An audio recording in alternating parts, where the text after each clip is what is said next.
It all started on a quiet Sunday morning when the house felt unusually still. I was in the kitchen, half distracted by the smell of fresh coffee and the soft hum of the fridge, when I heard gentle footsteps behind me. Turning around, I saw my stepdaughter, Emily, standing there.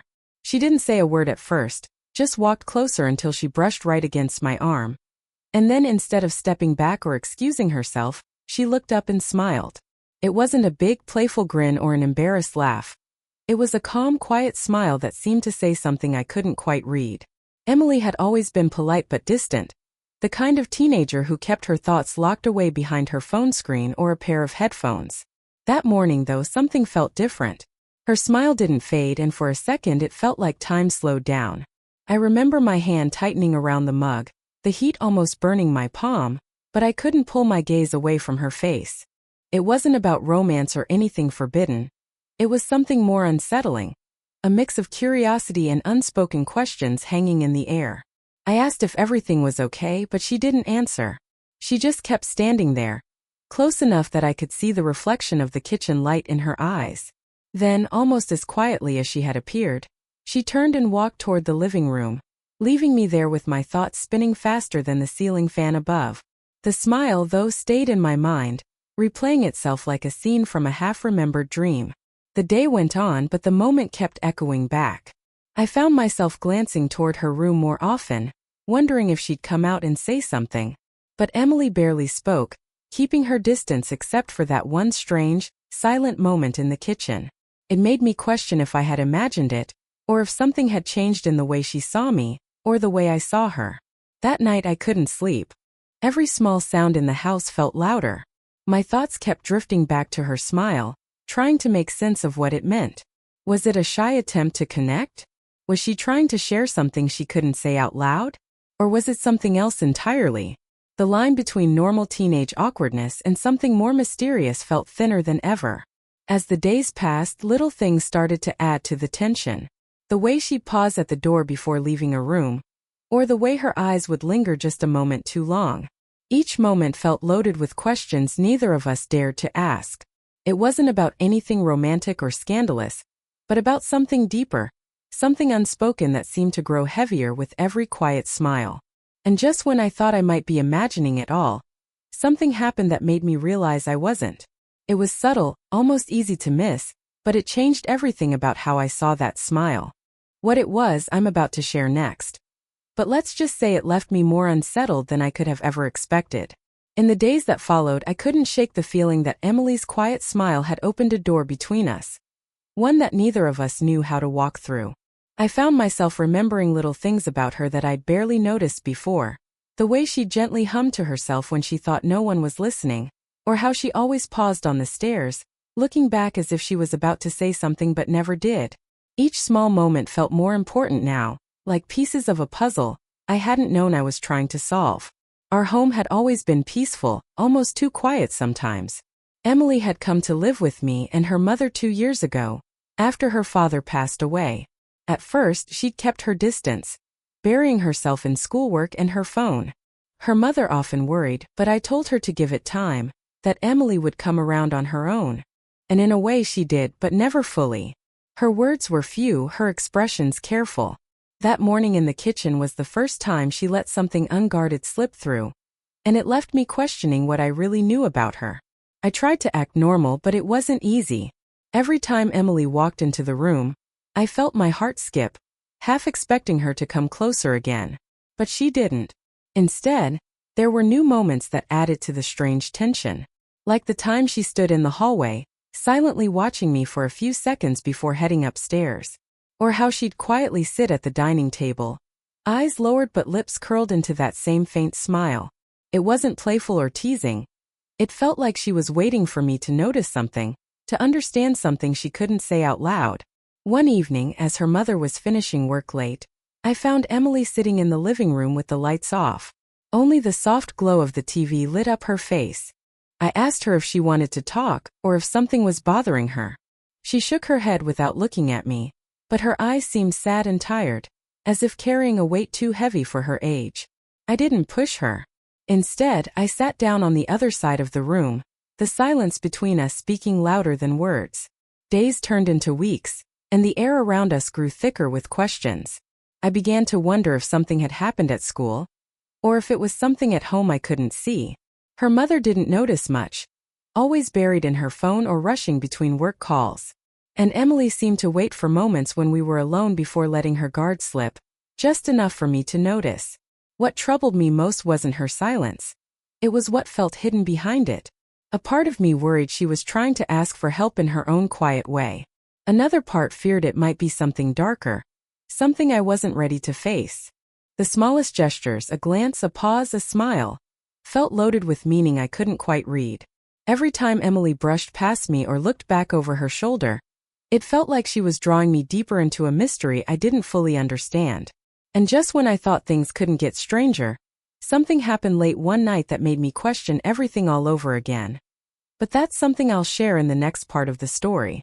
It was late past midnight when I heard quiet footsteps in the hallway. At first, I thought it was just the house settling, but then I saw a shadow slip across the light coming from under Emily's door. Something about it felt off. I got up, walked slowly toward her room and paused just outside. Through the small gap I could see her sitting on the floor, back against the bed, staring at something in her hands. Her face was pale, the same distant look she'd worn lately, and her lips moved like she was whispering to herself. I knocked gently. She jumped, quickly hiding whatever she was holding behind her. I opened the door halfway and asked if she was okay. Emily nodded, her eyes too wide, too quick to reassure. It was the same soft smile again, but it felt forced this time, almost fragile. I wanted to ask her what she was hiding, but the words caught in my throat. Instead, I told her to get some rest, and she agreed, her voice barely louder than a breath. Back in my room I couldn't sleep. My mind kept going back to that strange look in her eyes and the way she clutched whatever it was behind her. It wasn't just about the smile anymore. It felt like there was something she was afraid of, something she didn't know how to say. And the worst part was realizing how little I really knew about what went on in her mind. In the following days, small things kept adding to the tension. I'd find her door slightly open late at night, her lamp still on. Once I noticed a piece of paper sticking out from under her pillow. When she caught me glancing at it, she pulled it away so quickly it was like I'd reached for something sacred. Her mother still didn't notice anything strange, too busy with deadlines and late-night calls. When I tried to bring it up, she just waved it off, saying Emily was a teenager and teens were complicated. One afternoon, Emily stayed home from school, claiming she wasn't feeling well. While her mother was at work, I checked on her. She was lying on her bed, staring at the ceiling, that same unsettling calmness in her expression. I asked gently if she wanted to talk, and for a second I thought she might finally open up. Her lips parted, but then she closed them again, shook her head and turned away. Later that evening I noticed something odd. A thin notebook tucked behind some books on the shelf in the living room. I shouldn't have looked, but curiosity got the better of me. Flipping through it, I saw pages filled with half-finished thoughts, sketches of faces I didn't recognize, and single words written over and over like watching, close, and smile. It sent a chill down my spine. The real conflict wasn't just her silence or the strange smile. It was the feeling that Emily was living in a world I couldn't see, wrestling with something alone. And beneath it all, a part of me wondered if she was trying to protect herself, or protect us from something else entirely. But before I could read more, I heard her footsteps coming closer, and I quickly hid the notebook back where I found it. She walked in, gave me that same small smile, and for a moment I couldn't tell if she knew what I'd done. The air between us felt heavier than ever, like the quiet was hiding something too big to name. And I knew deep down that this was only the beginning of what she wasn't telling me. The days that followed felt like walking on thin ice, every moment carrying the risk of breaking into something neither of us could handle.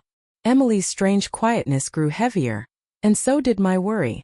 The notebook I'd found haunted me, especially those words she'd scribbled again and again. Watching, close, smile. Each time she passed by me in the hallway or sat across from me at dinner, I couldn't stop wondering what those words meant, or what she was trying so hard to keep inside. One evening, when the house had settled into its usual calm, I saw her standing at the top of the stairs, almost as if she'd been waiting for me. She didn't speak. She just stared, that unsettling smile soft on her face. I asked gently if she wanted to come downstairs and watch TV with me, but she only tilted her head slightly, like she was listening to something I couldn't hear. Then, without a word, she turned and walked back into her room, closing the door quietly behind her. Sleep became harder each night. I kept thinking about those sketches in her notebook, the eyes drawn over and over, some looking scared, others almost angry. They weren't just doodles, they felt like pieces of something bigger, something Emily couldn't, or wouldn't say out loud. I worried she was hiding from something, or worse, hiding something from us. One night around 2 in the morning, I woke to the faintest sound of crying. At first I thought I imagined it, but then I heard it again, muffled and broken. I followed the sound to her room, the hallway seeming longer than ever in the dark. I knocked, but there was no answer. Pushing the door open slowly, I saw her sitting on the floor, knees pulled tight to her chest, her face buried in her arms. Her shoulders shook with silent sobs. Seeing her like that broke something inside me. I wanted to comfort her, to ask her what was hurting her so deeply. But as I stepped closer, she looked up, her eyes red and glassy, but still wearing that same quiet, almost haunting smile. It sent a shiver down my spine, as if her pain and her smile were tangled together in something I couldn't understand. I asked her again if she wanted to talk, my voice barely above a whisper. She opened her mouth as if words were finally about to come, but then she closed it and shook her head. The silence in the room felt alive, pressing against both of us. Then she whispered so softly I almost missed it. "It's coming closer." Her words made no sense, but the fear behind them was real. Before I could ask what she meant, she got up and moved to her bed, curling under the blanket like a small child. I stood there, torn between questions I was afraid to ask and answers I feared to hear. What was coming closer? Was it something real or something only in her mind? And why did she keep smiling through her tears? That night, as I lay awake, every creak and groan of the house felt louder, as if the walls themselves were keeping secrets. Emily's words repeated in my head, turning into an echo I couldn't silence. The tension was building into something I couldn't escape, something that felt ready to break at any moment. And deep down, I knew that moment was closer than I wanted to admit. The next morning felt heavy, like the air itself was weighed down by everything left unsaid. Emily barely spoke at breakfast, just sat there stirring her cereal, her eyes fixed on some point far away. That strange smile had faded, replaced by a quiet sadness that worried me even more. I kept replaying her whisper, "It's coming closer," trying to make sense of it. But every time I thought I understood, it slipped away like water through my fingers. Later that day, while Emily and her mother were out shopping, I found myself drawn back to the living room shelf where I'd hidden the notebook. My hands hesitated before pulling it out again, guilt tightening in my chest. This time I noticed something I'd missed before. A folded piece of paper tucked between 2 pages. Opening it slowly, I saw my own name written at the top in Emily's neat handwriting. The words beneath made my breath catch. It wasn't a letter but a list. My name written again and again next to strange phrases. Standing behind, watching at night, and one that chilled me completely, smiled first. My pulse quickened. What did she mean by that? Was she saying I'd smiled first? Had I done something without realizing? Or was she seeing something else entirely, something I couldn't see? That night, unable to sleep, I went to check on her. Her door was slightly open, and I could see her sitting on the edge of the bed, staring at the wall. Her mouth moved silently, whispering words I couldn't hear. Then, without turning, she spoke softly. "Did you see it too?" Her voice was so calm it made my skin prickle. I stepped closer and asked what she meant, my voice trembling. Emily turned her head just enough for me to see her face, pale and tired, but with that quiet, unsettling smile returning. "The thing that watches us," she whispered. "It was here before I came." Her words hung in the air, thicker than the darkness around us. A sudden realization tightened in my chest. Maybe it wasn't just about Emily. Maybe it had something to do with this house, with something that had always been here, unnoticed until now. I wanted to tell her it was just her imagination, but something in her eyes made me stop. It was the same fear I'd felt myself, the feeling of being watched late at night, the sense of something standing just outside my vision. Then, as if to answer the unspoken question, a faint sound echoed from the hallway, a soft creak like a footstep on old wood. Emily's eyes widened, and for a second, the smile vanished completely, replaced by raw fear. We both turned toward the door, holding our breath. But nothing was there. Or at least nothing we could see. She whispered again, barely audible. "It comes closer when you notice it." The words sent a cold shiver down my spine. I tried to ask what she meant, but she shook her head, pulling her knees to her chest like she was trying to make herself smaller. In that moment, everything felt different. The conflict wasn't just about Emily's silence or her strange smile. It was about something neither of us could name, something that had been here long before she arrived. And the thought that it might have noticed me too made my heart pound so hard it felt like it might break through my chest. I stood there, the darkness pressing in, and realized this wasn't just her story anymore. Whatever it was, I was part of it now, and it wasn't done with either of us yet. That night, the tension in the house felt sharp enough to cut through. Emily barely spoke through dinner, and her mother, distracted as always, didn't notice the way Emily's hands trembled around her fork. Later, when the house grew quiet and shadows stretched across the walls, I couldn't ignore the unease any longer. I had to know what Emily meant, what she'd been hiding in her silence and that haunting smile. I knocked gently on her door. She looked up from where she sat on the bed, hugging that notebook to her chest like it was the only thing keeping her safe. Her face was pale, eyes darker than I'd ever seen them. I asked her again softly what she'd meant by "it comes closer when you notice it." For a moment it seemed like she might turn away again, but then she spoke, her voice small and shaking. "It was here before me," she whispered. "I thought if I stayed quiet it wouldn't see me. But it did. And then it saw you too." Her words felt heavy, pressing the air between us. She opened the notebook and turned it toward me. The sketches weren't just random faces, they were mine. My reflection drawn from strange angles. Standing in the kitchen, sitting on the couch, even lying in bed. But in every sketch there was something behind me. A blurred shape like a shadow that never quite formed into anything clear. A cold shiver ran down my spine. "Emily, what is it?" I asked, my voice cracking. She shook her head, tears slipping down her cheeks. "It smiled first," she repeated. "The night I brushed past you. It was right behind you. And it smiled. I thought if I smiled too, it would leave you alone." Her words felt like ice in my chest. Just then a sharp creak echoed from the hallway, louder than before. Emily's eyes widened with terror and she whispered, "It's here." Driven by instinct, I turned quickly toward the door. And in that instant I saw it. Not clearly, but enough.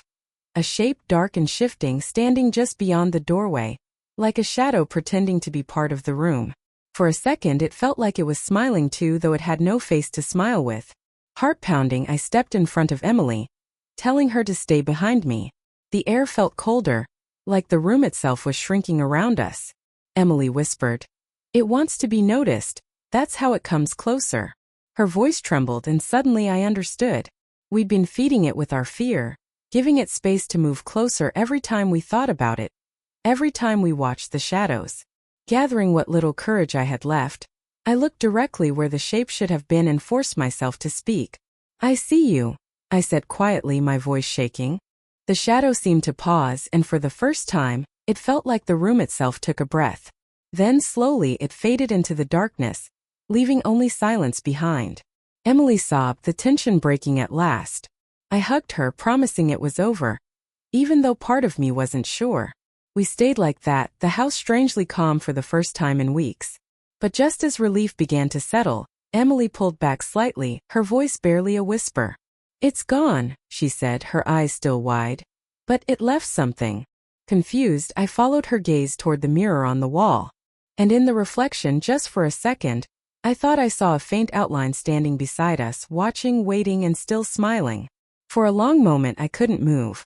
The sight of that faint outline beside us in the mirror made every part of me tighten with fear. But when I blinked, it was gone, like it had never been there at all. Emily's breathing slowed, and she finally looked up at me, her eyes red and tired. She didn't say anything, but the fear that had shadowed her expression for weeks seemed softer now, as if a weight had lifted from both of us. In the days that followed, the house felt different. Quieter in a calm way, not the heavy silence that had hung over us before. Emily still carried her notebook around, but I noticed she wasn't filling it with those anxious sketches anymore. Instead, she started writing small notes about normal things.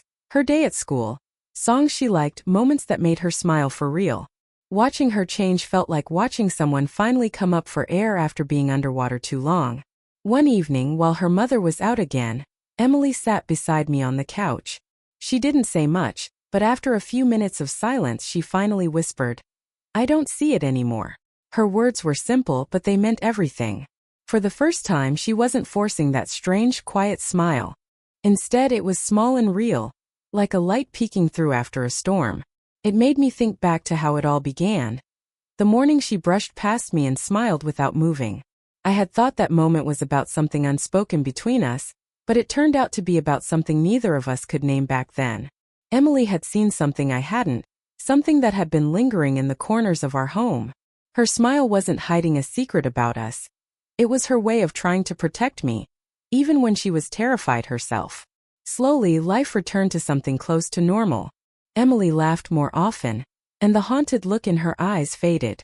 Even her mother noticed and finally asked if everything was okay. Emily just nodded, and for once that was enough.